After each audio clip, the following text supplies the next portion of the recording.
Hello, my name is Meghan Gilroy, and welcome to Shaman Girl TV. And today I'm so excited to speak with Anna Hunt, the shaman in Stilettos. And what I love about Anna's book is that she took this really mysterious topic, shamanism, and she put it in kind of a fun, sassy package that has just a fantastic tale. So thank you so much, Anna, for talking to me today. I'm really excited for our conversation. Thank you for inviting me on. Thank you.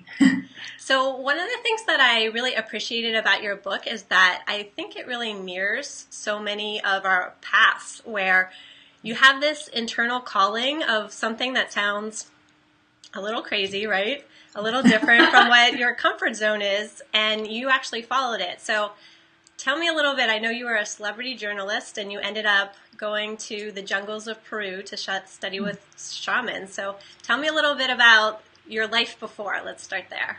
Okay. Well, I knew at the age of 12, that I wanted to be a writer. Mm-hmm. And my degree was in history. And the moment I left Cambridge, which is where I studied, I went into documentaries and then newspapers. So I really diverted all my energies into telling stories. Uh-huh. And quite quickly, I discovered that I was very interested in interviewing people. And so I became a celebrity interviewer. And by the age of 28, I was features editor of one of the highest selling, or the highest selling, quality weekend newspaper supplement in the UK. Wow. Which was a thrilling job. Every day was different. I met a lot of famous, but far more importantly for me, interesting people.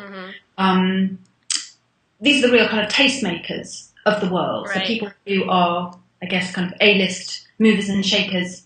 And I loved my job. I loved living in London, enjoying everything that a city has to offer. I think particularly in your 20s, I worked hard, I partied hard. Uh-huh. And really, my life was as I always thought I would really want it to be, and I worked extremely hard to achieve that life. Mm-hmm. I didn't have natural entrees. I had to kind of work my way up the ladder, as it were. And it was fantastic. But as you know, having read my book, the pressure in newspapers particularly, but particularly the celebrity world because it's very competitive, manifested in my case in Mm-hmm. what I later discovered was IBS, so chronic tummy cramps. Mm-hmm. But for about a year and a half, my doctor couldn't discover what it was, and it was misdiagnosed. And I just got iller and iller. And as my vitality waned, my attitude to what actually is quite a superficial world changed too. Mm-hmm. And I think from talking to a lot of clients, but also a lot of my friends when we were that age, late 20s, I think that's quite a defining time for people. Yep. And you kind of worked hard to attain a certain position in your chosen career. People talk about Saturn return. I think it's almost like a crossroads moment where you are at a point where you can really maybe have more of a bird's eye view of your life and of your career. And certainly for me, on the one hand, loved it. And on the other hand, there was an underbelly to it which I possibly hadn't anticipated when I was starting out. And it was making me very unwell. Mm-hmm. So I reached a classic point where I had to make choices. And really my health, my body led the way. I think if I hadn't had those health issues, very probably I would still be a celebrity interviewer today, running around, living quite a stressy life, but still very exciting and quite glam and all the rest of it. Yeah. And isn't that ironic? Because I think so many times when we encounter something in our life, like heartbreak or illness, at the time it seems like it's something kind of bad that's happening, but it really propels us to take that look at our lives and have that deeper, inner, quieter voice come out and say, hey, wait a minute, like this may not be the direction you want to go in. And I think that's what happened to you. So walk us through how you made that decision to run off to the jungles of Peru, which is like the polar opposite of kind of a glamorous celebrity lifestyle. Yeah, wearing stilettos and getting dressed up. Go to parties all the time. Yeah, just picking up on what you said, I think that's very true. And I think very often in life, what we perceive as an ending is actually a doorway into a beginning. Mm-hmm. And certainly for me, the ending of that world, that lifestyle, was quite painful, and I really fought myself. You know, I saw my body as letting me down, and I thought I was being very wimpish and weak, and that I just needed to kind of kick myself into gear and keep going. Right. Which, in answer to your question, the short answer as to why I decided to take a sabbatical, a 3-month sabbatical, which is where this big life change began, was because my doctor said, you're suffering from chronic stress. We've tried pills, we've tried diet, we've tried alternative remedies, and nothing's working. And you need to take time out because you're on the road to burnout, and this is going to become a real problem if you don't stop. Yep. And I continued in my job for about 6 more months until really I was extremely exhausted, and my body, I was in a lot of pain a lot of the time. Yeah. So I handed in my notice, and during my notice period, I, in my local yoga studio, came across an advertisement for a yoga trip to Peru. And I was anticipating using part of the sabbatical, my 3 months, to go to India to visit one of my best friends who's on sabbatical herself over there. Anyway, I saw this leaflet. Peru completely wasn't on my radar. Right. And I just thought, oh, what the hell, I'll make a call and see. And I registered myself for this trip. And a couple of weeks later, the organiser called me and said, you're the only person who's registered. So the trip ain't happening. Right. But I'm Peruvian. I'm going down there anyway. If you'd like to do a trip around the north of Peru, which is really off the tourist map, for 10 days, and then maybe do some of your own trekking for a couple of weeks, I'd love to have a companion. So all my friends thought I was absolutely crazy. Right. My boyfriend at the time was like, what the hell are you doing? Right. So I had a dinner party so everybody could meet her and satisfy themselves she wasn't some kind of axe murderer. So I was going to kind of go off to Peru and never be seen again. And off I went. And it was through her that I met my shaman. When I went to Peru, I literally was envisaging having a month of holidaying, not thinking about anything, leaving that very stressful London life that I loved but hated at the same time. And the idea of being healed by somebody was, you know, I was very cynical. I mean, I was a hack, quite a cynical outlook. But also I was like, oh, for God's sake, you know, I'm not interested in that. I really want to, I suppose, run away from myself. With the benefit of hindsight, I could call it that. You know, I just wanted to bury my head in the sand. I'd had enough of this aching body and so on. But she went on and on and on about the fact that a shaman could help me. And in the end, under duress, for a peaceful rest of our trip together, I just said, okay, fine, I'll meet him for a few days. We agreed 4 days at his centre. Yep. Done. And I thought, well, it'll be an interesting tale to tell my grandchildren. I confidently anticipated him being quite a primitive, probably a real spiritual guru, you know, who meditated for 15 hours a day. Wasn't into superficial things like fashion, like I was. You know, very earnest. And I thought, well, he and I will be chalk and cheese. We'll have nothing in common, but what the hell? It's 4 days of my life. Who cares? Yeah. That's where everything began for me. So what was the point when you meet Maximo, correct? Correct. The shaman, and you think like, okay, there's something to this, even though, you know, your mind is saying this is bizarre and not my thing, but what was that moment or what happened that enabled you to see like, okay, this is the direction I want to go in? I think, as with all true, very authentic journeys, there's no one moment where you decide to turn on a switch. I think it's like a gradual, the opposite of dimmer, like you're turning it up. Yeah. And I think when I first met Maximo, he's a professor of archaeology. I read history. As I said, my degree was in history. So we had a point upon which to meet. Right. And during those 4 days at his centre in the Sacred Valley, which is between Cusco and Machu Picchu, he started by showing me these amazing sites, and he had incredible insights into the traditions.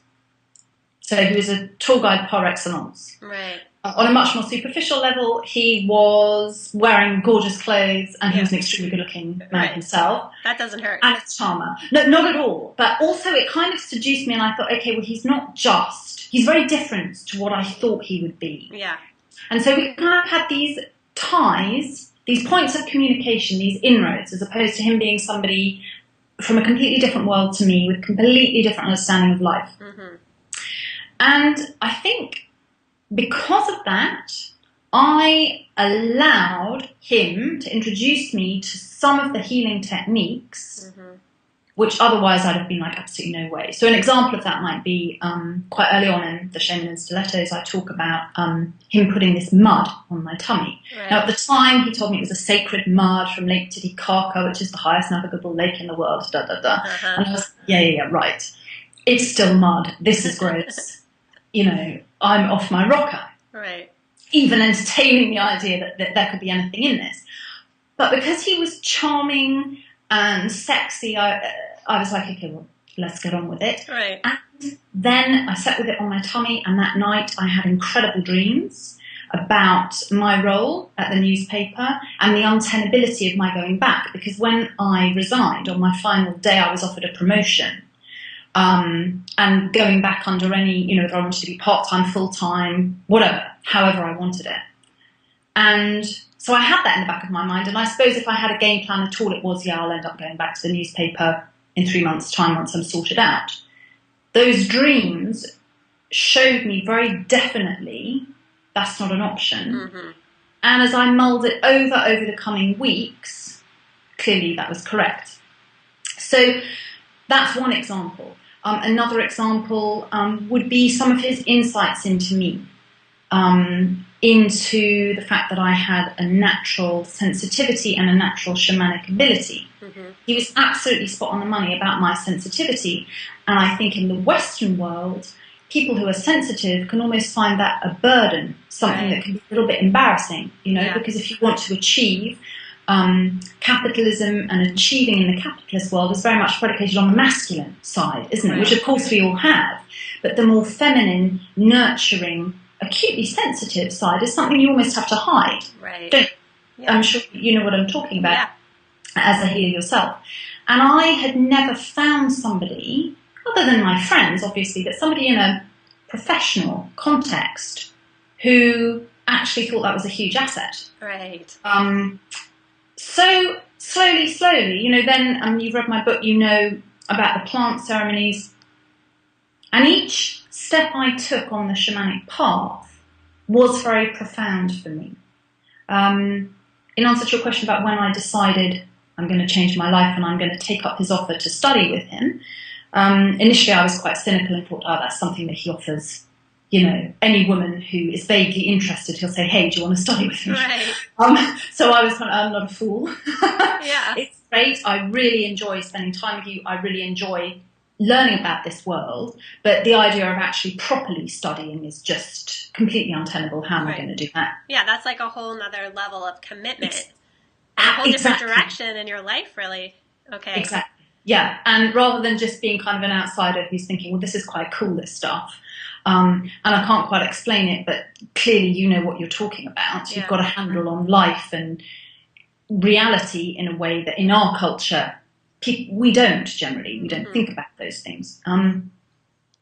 Actually, deciding you're going to study with somebody is clearly putting 2 feet in that stream and saying, I'm going to follow this river, which involves a lot. In my case, a lot of internal battle between a kind of rational, sensible, responsible part of me, which, like everyone else, has to pay bills, has a mortgage, so on and so forth, and the excited part of me which has a spiritual yearning and wanted to connect with reality, the animating consciousness behind everything. Mm-hmm. But balancing those 2 impeti within myself was a big journey and a long journey. It involved me coming back to the UK, going back into my journalistic profession for a good 18 months before I thought, okay, this seed has been sown, and either I can just decide I'm not going to do anything about it, but I've been thinking about it every day for the last half,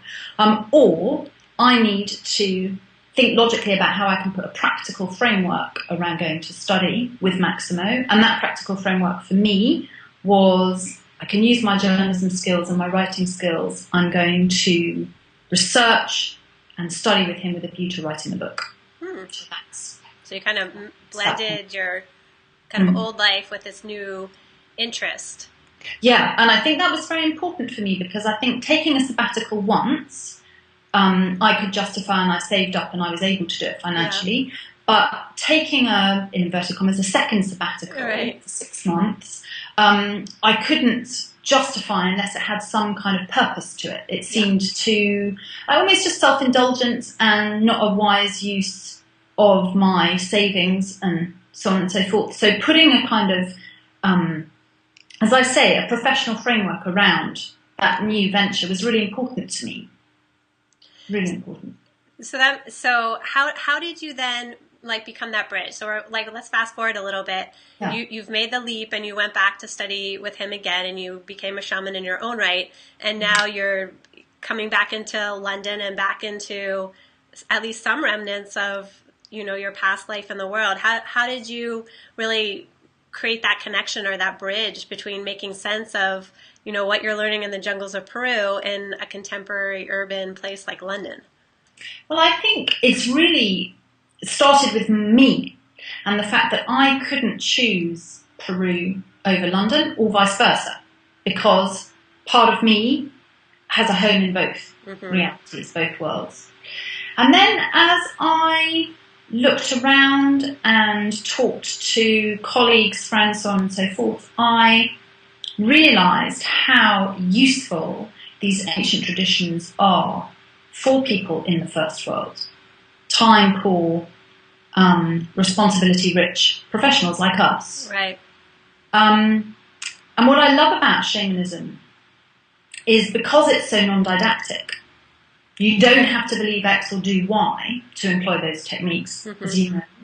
They're extremely quick.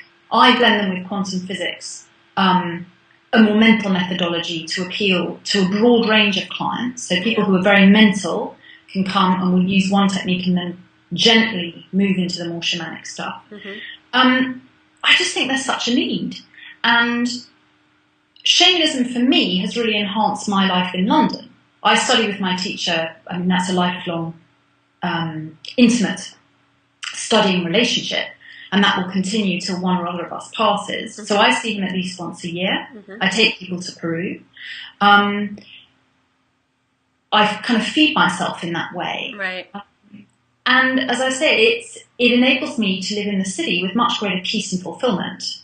And I think that is the use of a shamanic or spiritual practice. I think a lot of people see something spiritual and a place like London as quite separate. But I think it's very important to blend the two because life is a balance of spirit and matter, as we know. That's Einstein's work. Yep. And therefore, for me, actually it makes more sense to be employing those techniques over here than to throw the baby out with the bathwater and think, okay, there are things I love about London, but I need to be in Peru. I think the marriage of the two is the perfect life for me. And as I say, there are a lot of shamans in Peru, and people can go to Peru to find these techniques. In London, bona fide shamans are few and far between. Right. So this work's needed here. And it can produce amazing results for people who, we all know the statistics about depression. 1 in 3 people will experience depression at some point in their lives, according to statistics from Mind, which is a UK charity.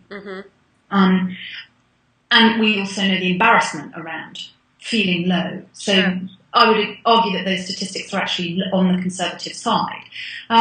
We all know the high incidence of stress-related physical ailments, mental problems, emotional imbalances. And this epidemic isn't really being talked about, and there aren't really effective ways to deal with it down the more allopathic route. Right. And I think, I'm sure you agree with this, given how you work. Shamanism can really plug that gap and work with people according to their schedule, within their kind of framework of what's possible. It doesn't need to be a long-term, continuous, repetitive treatment. It can be quite quick. So I love that. I love being that bridge. So give people an example who maybe aren't as familiar. What I know, I've seen that you've offered different seminars on power animals or crystals or sound healing. So give us an example of how something that you might use in kind of the context of London would apply to a contemporary lifestyle. That is not just something that's happening off in Peru. Yeah, sure. Okay, well, let's imagine somebody is experiencing symptoms which are a product of anxiety. So either it's impacting their relationship, either with their children or with their partner, or they're getting butterflies in their tummy, or maybe acid reflux or something like that. What I would do with that person, we could do one of two things, but focusing more on the shamanic side of how I work, we would do a really nice deep visualization with the aim of my facilitating their connection with their intuition, their wisdom about what's really going on, what these symptoms are about, and what easy adjustments they can make to their lifestyle to give themselves time to release that anxiety, number one. And then number two, we would do some energy work, which would involve working with crystals and sound to release that trapped energy. When I referred to Einstein's work earlier, we all know Einstein said everything's energy, that is all there is to it. This is not philosophy, this is physics. Right. So energy,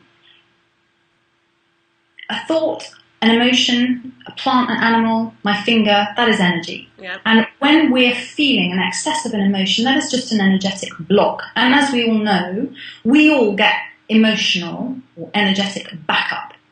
We're in situations which we find highly stressful. We go into that situation every day. Because our life is so full, we don't ever have time to just let go of that emotion. We might try and do it in a 2-week holiday, once a year. So when we've got a backup of emotion, the moment we're in a situation which creates more of that emotion, the whole thing can blow over and, we might get acid reflux or whatever. All I want to do with my clients is to enable them to release that energetic, that emotional backup. And the way we do that, as I say, visualization, sound and crystals. And within, clients tend to notice a difference after one session, and I'd say within 2, 3, they'll be feeling markedly different. Yep. And do you give them things that they're also able to do at home, or is it more that they need to be working with you in person? Or No, I think a combination. I mean, I see my role very much as facilitating my clients, their wisdom, their intuition, and their natural self-healing ability. In terms of deep energy work, we don't need to do that all the time. I need to do that often because I work with clients similar to you. Yeah. But for clients who come to me, that kind of energy work we just need to do when they're feeling very emotionally run. Life's overwhelming, they're feeling stressed. As I say, we've got kind of physical symptoms going on. Preserving that status quo once they've left and we've done the deep energy work, there are many techniques that they can do on their own which don't need to take up a huge amount of time. So it doesn't need to involve massive changes to lifestyle or creating an extra half hour out of an already very packed day. Yeah. 10 minutes here and there. Simple stuff. And then if they get to another point where they're feeling an excess of anger or anxiety or whatever it might be, let's say 6 months down the line, life hands them another curved ball, they can come back for a couple more sessions, we'll pull the energy level back and then off they go again. So it can be a combination. And that's beautiful that you're empowering people to take care of themselves, and then if they need that extra help or support, they can of course come and see you. So Yeah. I'm also curious about your own process and your own life as you've integrated into living in London. Just like what do you still encounter in terms of doubt or fear, or what do you still need to move through in your own life that you're able to use some of these tools with yourself? For me personally, or for people that... For you personally. I think the more you commit to a path, the less doubt or being taken off centre by somebody being very cynical happens, if that makes sense. So the more I've committed to this path and the more clients I've worked with, because it's now 10 years since I met my teacher originally, so I've been doing this for a long time.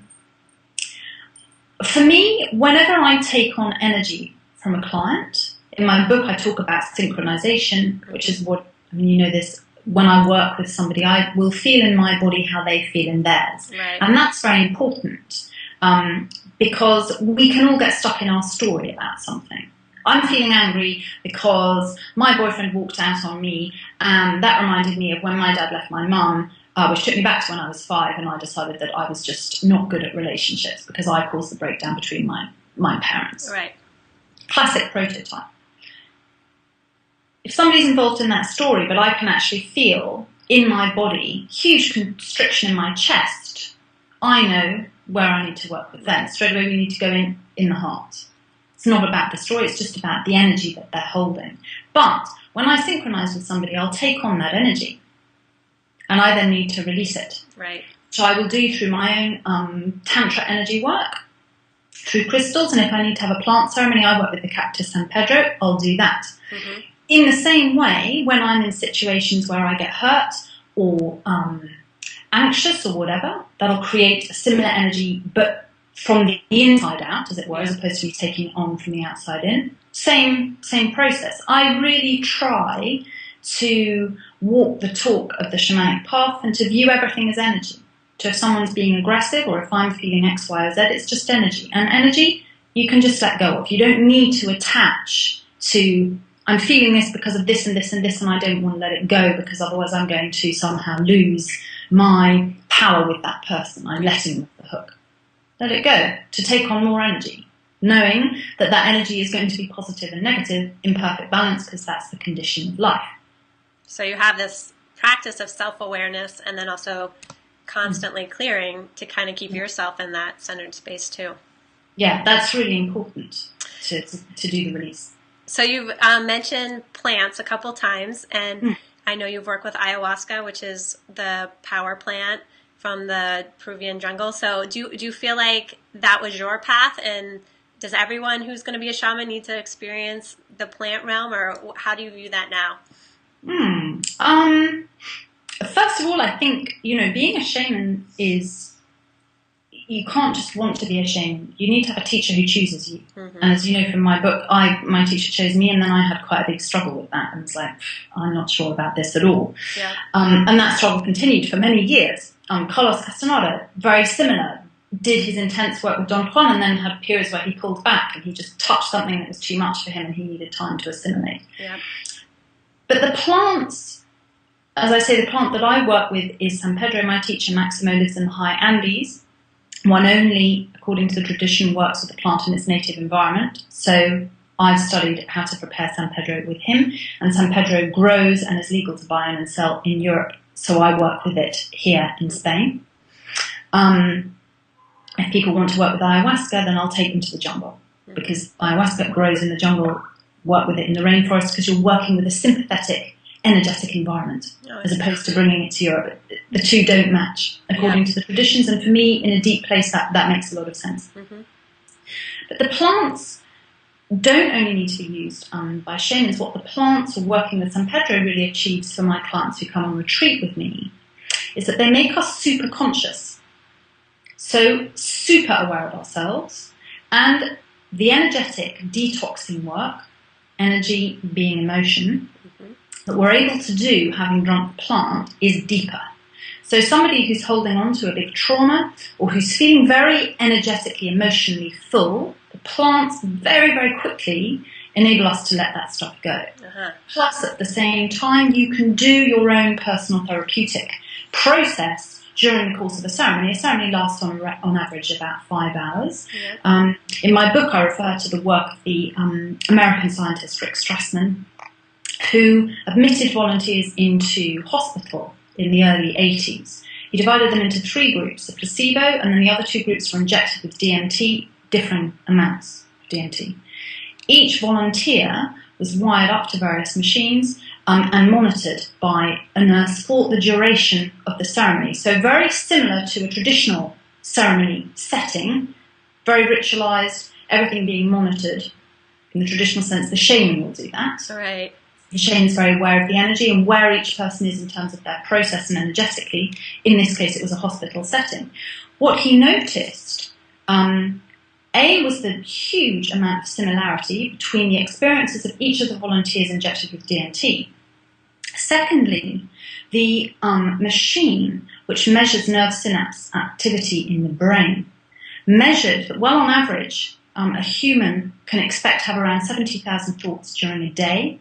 Wow. During that single ceremony, which lasts, as I say, about 5 hours, nerve synapse activity showed that the volunteers were experiencing over 1 million thoughts. Wow. It gives you an idea of the depth of therapeutic processing you can do during the course of the ceremony. And that therapeutic processing goes very deep and is long-lasting. And I can say that from my own experience, but also with my clients. So I think the plants, drunk with a shaman who studied one-on-one in the traditional fashion with a bona fide shaman, so really knows the plant very well and knows how to handle energy, so on and so forth, can be hugely beneficial for people who are feeling very stuck, who feel that their options in terms of what the Western therapeutic approach can offer have run out. It's a completely new and very, very, very valid, swift, empowering approach, because it's not about you depending on someone else to do your therapy work. You have a shaman who will guide you, watch your back, be your intermediary with the plant spirit, but you go direct to the animating consciousness behind everything and you do your work. In a night, done. Wow. So it's very mind-opening. I'm imagining heart, soul. Yeah, very much so. Total package. Amazing. They're amazing things. So I have to ask, I'm sure people are dying to know, are you still in a romantic relationship with Maximo? No, I'm not. That's morphed into, it's an incredibly intimate relationship, that relationship. He knows me incredibly well and I know him very well. And particularly, the story continues long after the end of that book. Right. And now he and I work together, we hold ceremonies together, work with clients together. Yep. So there's much more equality between us now than during the time of the book.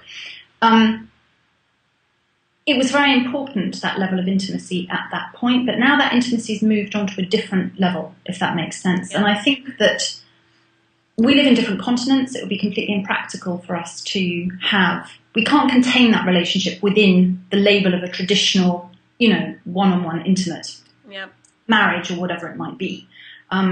We need more freedom. And we're both predatory cats. Those are our power animals. Okay. So while that is a fantastic recipe for learning, a lot of the spice in the book is provided by the fact that two big cats together, you can run into a few problems. Right. So maybe there'll be a second book that tells more about what's happened since the end of that story. Yeah, I hope so very much. I think Penguin, my publisher, are very keen. At the moment, I'm finding that I'm doing an awful lot of client work with private and corporate clients.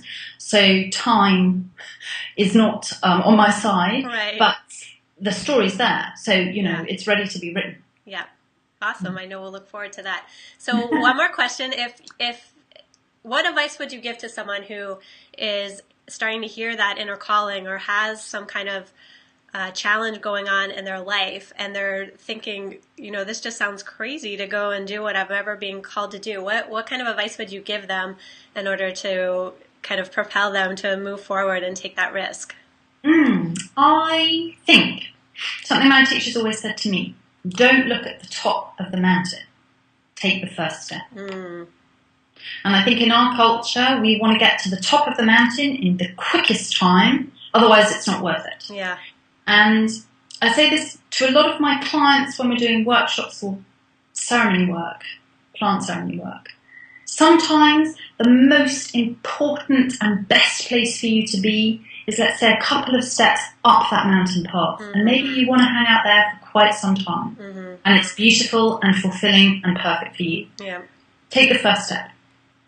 Practical and so gentle and loving. It doesn't have to be this extreme change. Absolutely. And I think that's very important, particularly professionally. It's much easier to take steps than to jump. Right.